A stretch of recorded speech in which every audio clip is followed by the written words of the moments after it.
I gotta say though, I want to give credit to Rice gutting it out with that hamstring. 8 catches for 141. I think 132 in the second half. I think he only had 9 yards early. Yeah, you only had 9 in the first half, I believe. Yeah, so awesome stuff. It seemed like we tweaked some things in that second half to get in the ball more. Yeah, what did you notice from the second half, JD? Because it seemed like for the large part of that game, like our receivers couldn't get off. I mean, they have a good secondary. I know the numbers don't really say that, but I mean, they just got Ward's been hurt for a while. They just got Sauce Gardner, so they're still kind of meshing with the secondary with itself. But like, they had sticky coverage on our guys for a lot of that game. I think we started running Rashee Rice over the intermediate routes a little bit more than what he has been doing. So that changed a little bit. Give a little bit of time, let Rashee Rice work. He's a big body guy. Once he gets in his hand, he has strong hands, man. But I tell you what, watching him catch the football, his acceleration is nasty when he gets the ball in his hand. It's almost like he's shocked with it. And then he just takes off. And you can see the power behind it. I'm just like, this dude right here is an absolute talent for real. But we do things like that where he's the intermediate guy. Yeah, let him cook more short. Intermediate, give it a Rice. He's courtesy inside there. But go ahead, Teja. Courtesy of Next Gen Stats, Rice hauled in 6 receptions for 136 yards in the seams in the win over the Colts. Second most by any player in a game this season. Really? Yeah. He also had totaled a career high of 103 yak yards, getting 10 yards of yak on 3 separate plays in the second half. He's hard to cover right there in that slot, man. He just is. He's more athletic than a linebacker. He's bigger and stronger and faster than a safety. You bring in your nickel guy that does the sub package, and he's going to beat them also too. He's just going to beat them up. He won that one route against Sauce Gardner. The Pat should have threw it to the outside, would have had a touchdown. And he set Sauce Gardner up beautifully on the out route. Remember, Pat kind of threw it to his inside. Yeah. He had the outside. It was a touchdown. But he made Sauce, man, look like pizza sauce. That's what he made it look like. Yeah. Bumming a little bit. But yeah, they left the ranch out for too long. Yeah. But I know a lot of criticism was about us not hitting the seams as much this week, right? Yeah. There's a lot of talk about that. We're not using the seams. Mahomes isn't going to the seams. Well, there you go. Nice adjustment to see.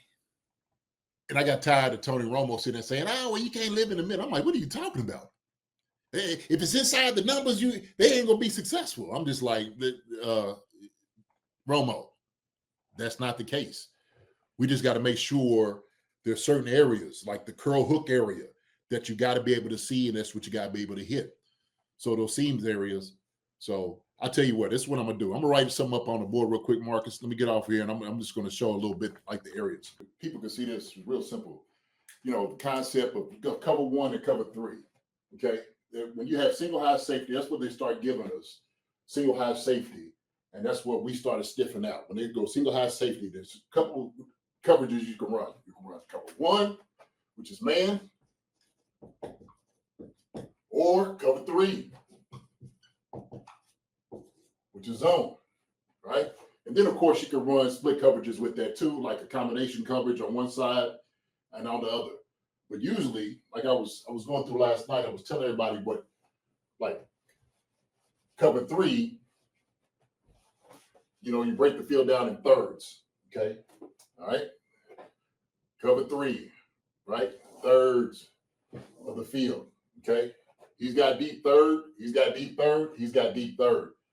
What we're talking about, like Rashee Rice, why he's so effective is because when we sitting there saying this area, okay, this area right here, which is the hook curl area, is where he's dangerous. This area where the linebackers roll, that's with Travis Kelce, okay? This is Kelsey's area. Any of those areas outside of that. Intermediate routes, we're talking about everything underneath that. And so what we start seeing is, Rashee Rice he's hitting these areas, right? Curl hook areas, intermediate routes, which is somewhere around 10 to 12 yards, 10 to 15 yards. That's intermediate routes. But these areas is where we want to roam with Rashee Rice. Rashee Rice eats in these areas right here. Why? Because you have a subpar guy covering him, a nickel guy. If you dare to put a linebacker on him, he's absolutely going to kill you. He's absolutely going to kill you. I don't know if you have to see it or not, if it's got a glare. But that's where the Chiefs, they're starting exploiting that a little bit more. And they were sitting there saying, well, look, if you're going to go ahead and run forward, hopefully before I hit home, then we're just going to let the outside guys run you off, okay? Maybe a couple of comebacks or out routes, which is stealing to us. And then we're just going to let Rashee Rice and Travis Kelce, let them find the holes in the windows. So even when they was dropping off, doing 8 in a route, okay, or 8 in coverage, because that's what it looked like they were doing. That's what Romo does really well. That's what we seen when he was up there in Cincinnati doing the same thing to Pat. I think that's what Pat was keeping the ball in his hand for a long time. I know I got my back to y'all. But what Pat was keeping the ball in his head for a long time, and Romo was sitting back saying, we having 3 guys rush Pat, and we have a spy on him. But it's still basically 4 down linemen. But you just line it up. Defensive end, nose, defensive end. That's what you're coming with. The extra linebacker is the spy. Other linebacker roams, same thing, nickel. Strong safety comes down, plays man, cover 1. So even when guys are sitting out there, okay, you still have a spy, you'll have an extra guy. And so this is like Pat's kryptonite is dropping 7 in coverage. That's anybody's kryptonite for a quarterback, really. But our guys, when we're talking about what we have to take advantage of, it is without a doubt this area right here, okay? Curl flat area right here and underneath when we need to. So that's all I wanted to see. But when we start seeing Rashee Rice,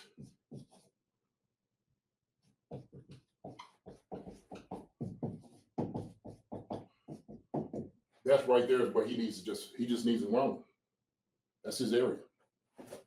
We do that for the rest of the season and let him be the top guy over this intermediate routes, we should be able to win. That's the way it should look. And on the outside, we should have Hollywood Brown. We should have Tyquan Thornton.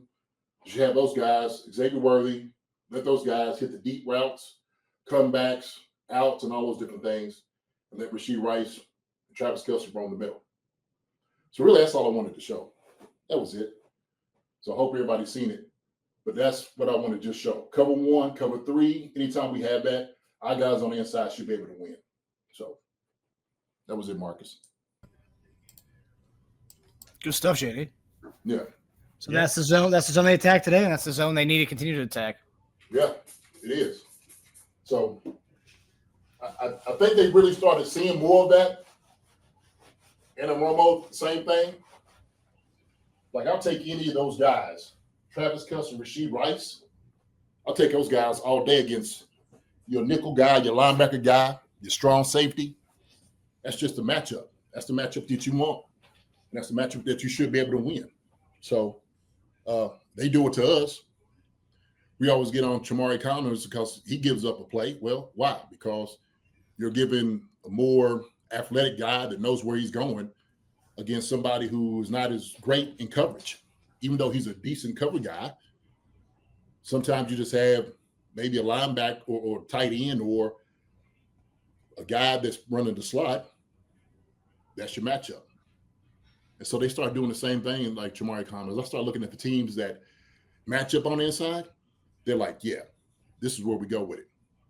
So it just makes sense. It just makes sense. Just find the better matchups. That's it. That's it. Our guy's better than your guy, right? Our guy's better than your guy. Exactly. Here. Yeah, it's like basketball. You get the pick and roll with the weaker defender. Oh yeah. Hi everybody. Thanks for watching. Subscribe here to get the latest from the show. Also, be sure to check out the best clips from Chief Concerns. And if you prefer to listen to the show, Subscribe and follow us on Apple Podcasts, Spotify, and anywhere else you get your podcasts.